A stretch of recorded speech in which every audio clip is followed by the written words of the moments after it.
Standard 8 subject Social Science, chapter number 6, Human Resources, part 5, Literacy. The development of any country depends on the literacy rate. Literacy means the number of people educated in the country. Through education, people can get a high salaried job or can do businesses through in the year or in the country and out of the country, and to increase the standard of living. Literacy is the important criteria to measure the standard of living of population. There is vast difference between the living of people who are educated and who are uneducated. So it helps to measure the standard of living of people having high education and having low education. Literacy is also the key to economic development of any nation. The more people get education, the more development is possible. The definition of literacy was fixed at the time of census of 1991. According to it, literacy means in person who is 6 years or above who can read, write and understand any one language can be considered as literate. The person who is 6 years or above the 6 year who can read, write and understand any one language is considered as literate or educated person. The literacy rate in India has been increased constantly, which is a positive sign. Nowadays, people are sending their children to the school to get education and help them to develop. Even poor people who are not educated or who has less money to spend after education are also sending their children to get at least primary education to develop their life.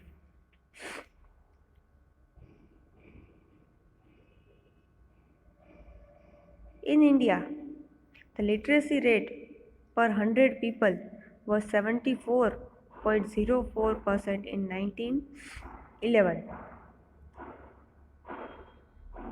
whereas literacy rate of male was 82 and female was 65.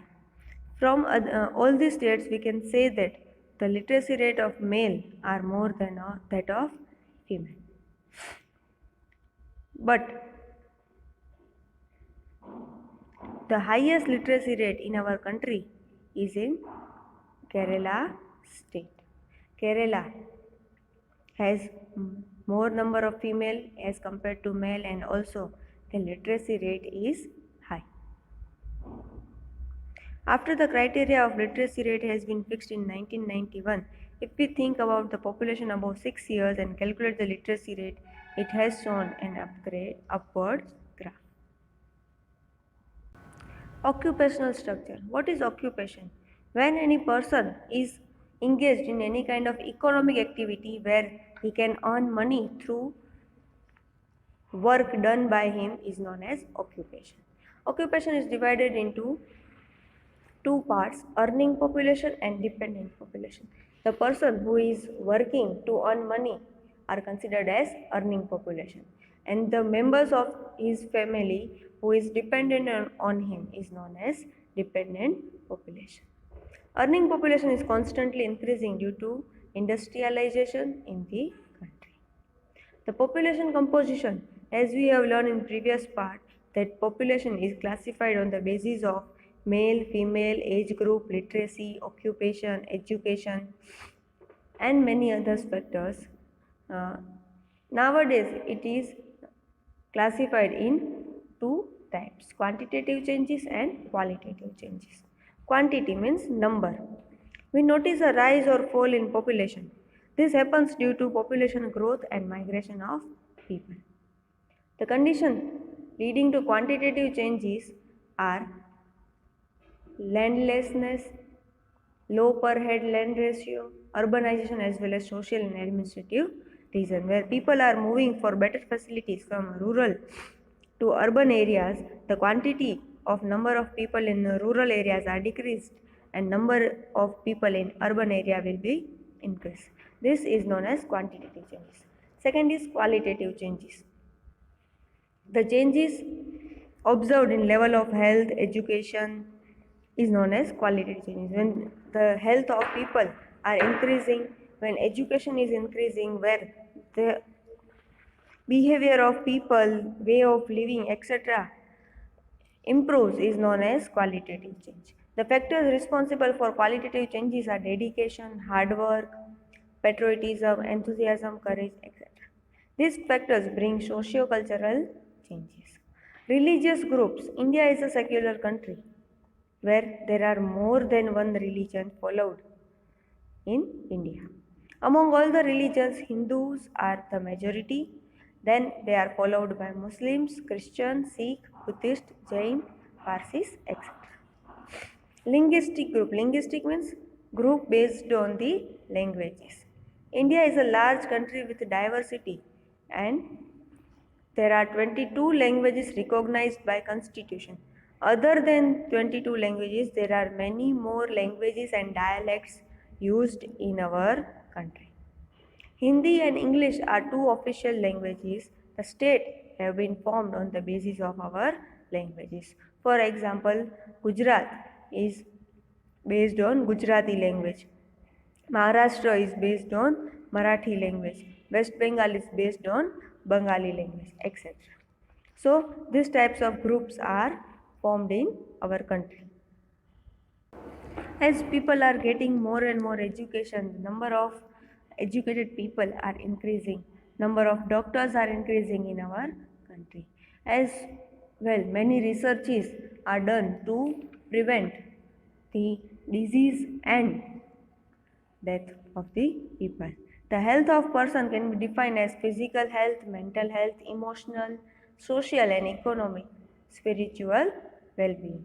The best level of health helps in fostering the process of national development. If person is healthy, then they can work more and earn more livelihood. If people is physically or mentally or emotionally